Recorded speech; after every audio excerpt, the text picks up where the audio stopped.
Well, hello there, humans, hippies, earthlings, whoever you are, wherever you are, whatever you're doing, and whoever you're lucky enough indeed to be doing it to. I'm Bushka Blitz. This is, I'm just going to call this episode Qasim the Magnificent, because this is really a pretty freaking cool game, two games in fact, in the Tier 10 Foch and the Tier 9 Foch. And they combine to form a body of work that is damn impressive. I call the Tier 9 Foch, not even jokingly, the Tier 9 Object 263. And it's because it can just absolutely smash and dominate Tier 9 and Tier 8 tanks. And you're going to see that in the second game. But this game is actually a really clever game. Look at the angles that Qasim gets on this tank. And it's one of the big reasons why it does so well. Now, they're two very different kettles of fish. Qasim's Tier 10 Foch 155 here has a 155mm gun, 640 average alpha, and a much bigger dose of derp.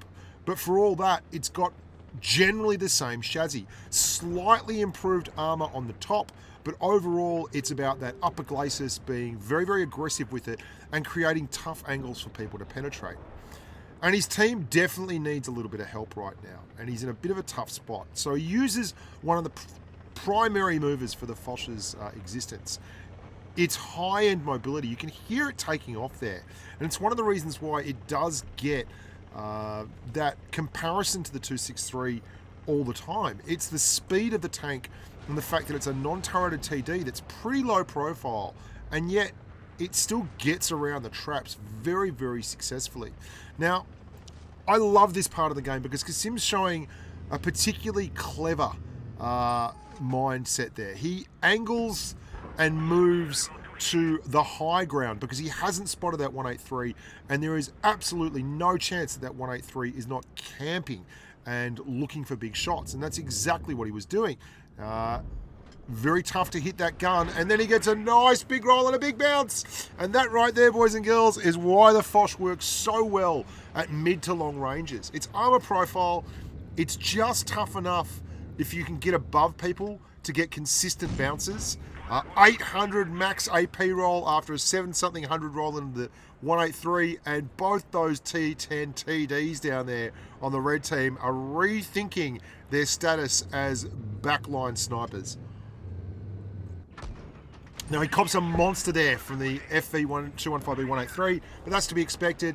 But it's a good trade because that shot allowed the T110E4 to clear that 183, and having that 183 out of the game is massive. Now we watch as the mobility is put to the test again, drops the hammer, hits the road, and is pushing straight back through towards spawn so he can get shots behind into that 268. Now the mouse is in a really bizarre position here, but granted there are only 3 green tanks left and he's on his lonesome. It's probably not a bad place to be. He can use those rocks over there to hold them off, and all he's got to do is hold them long enough for Qasim to get around here and get a shot into the 268, which hits.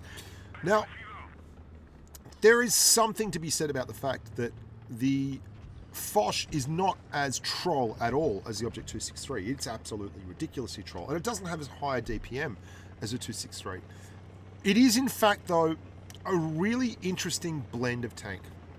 It has a 640 alpha gun, so it's got a proper big dose of intimidating alpha strike.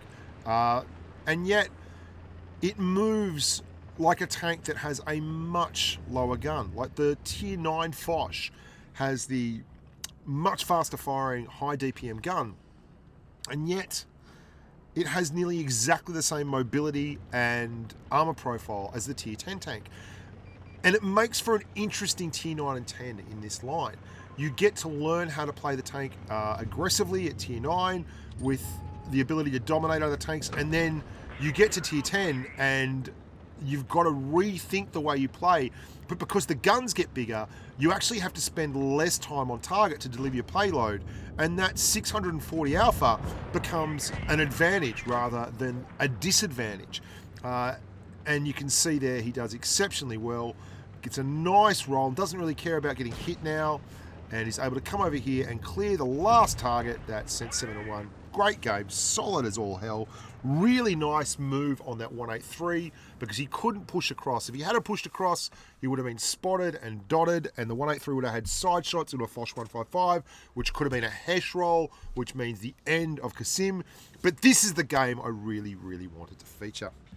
Now, this is a Tier 9 game in name only. 6/7 of the teams are made up of Tier 8 tanks. And that's an amazingly cool fact if you're driving a Tier 9 TD that has raw DPM out the gills, exceptional mobility, and just one hell of a nimble traverse setup. Because you can keep your strong frontal armor in front of slower, less well-equipped penetration-wise Tier 8 heavies. So this is I won't make any bones about it. This is an absolutely perfect setup for Qasim as long as he can clear that IS-8. And he actually has all the stars align and fall on his lap as he pumps like a monster at 50 kilometers an hour out to this northwestern flank and starts setting up for shots on the side of the red heavies. And they oblige him by pushing through the middle of the map. But then he gets the most ridiculous RNG that you have seen. I mean, this is insane. He is absolutely getting no joy whatsoever. Everything he can hit that is spaced armor is getting hit. He is getting no damage in here at all. Look at this. Shot after shot, doing nothing, despite the fact that he has put himself in the perfect position. He finally lands a knockout punch, but only to see, the IS-8, the real prize there, slipped through his hands and moved down into the trenches below the cap circle. He's not to be perturbed, though.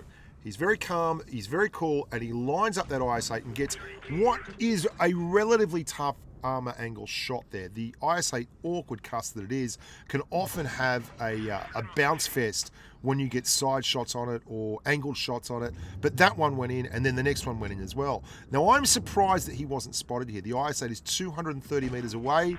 It could be that just as he went past that bridge, the line of sight between his commander's hatch and Qasim was obscured, but even so, it's more likely that he's not running optics and he's not full crew skills. Either way, you just move on with life. You've got one kill and there's still plenty of fish in the sea. There are 6 red tanks left and 2 green tanks. Ooh. Well, things got pretty rough pretty fast. This is where I love this game, and it made me giggle the first time I saw it, and I was so happy with it. And there's some really cool moments which I'm going to point out to you, but this is one of the more unlikely comebacks. The IS-3 here is actually not a whole lot of help. I think he even goes AFK or just stops moving, and Qasim knows that the red team has thumped that flank. They have all gone straight out there and demolished the opposition. So he's setting up in a really great spot here. This is lots of soft cover, and he's got hard cover on his flank here. If he gets the opportunity, all he needs is a few shots to start dropping. Man, he cannot buy a shot on that IS-3. I mean, it's pretty nuts. You'd think that there was he probably feels impervious now. He finally gets one, and 190. So there's a cent one you can see over there. Keeping his cool here, though. He's got lots of targets in front of him, and he's got the best armor profile in the game now. Like, there is no one else out there that can compete with him for armor profile. And so many times I see this happen. Tanks get overconfident because they have the numbers. They just think, oh, well, got this one. And then shots like that go in, and it's down to 2-on-4, and you start thinking, 2-on-4 is manageable. 2-on-4 is doable. If they can get the next kill, then, they can really do something here. There's a VK-45 who starts pushing up from the back. He doesn't want to miss out on the opportunity for a little bit of action. Qasim Sheikh switches to the HE, clears the 44. That Ferdinand has yet to be seen. The IS-3's gone AFK, by the way. And Qasim gets another bounce. He also bounces a 460 shell, which is the Ferdinand. Pushes forward, clears the IS-3. Ah, no, there's the IS-3. He isn't AFK after all. My bad. I apologize, dude. Now there are 2 tanks on 2 tanks. One of them is a very, very healthy tier 8 TD. One of them, as in, he's lost no hit points, that Ferdinand. The other one is a rampaging Qasim. He's got 5 kills. 5 kills. He is dominating this poor old VK45. He's still got an adrenaline in the tube, which means he is totally capable of burning through that Ferdinand, but the IS-3 has actually now gone AFK.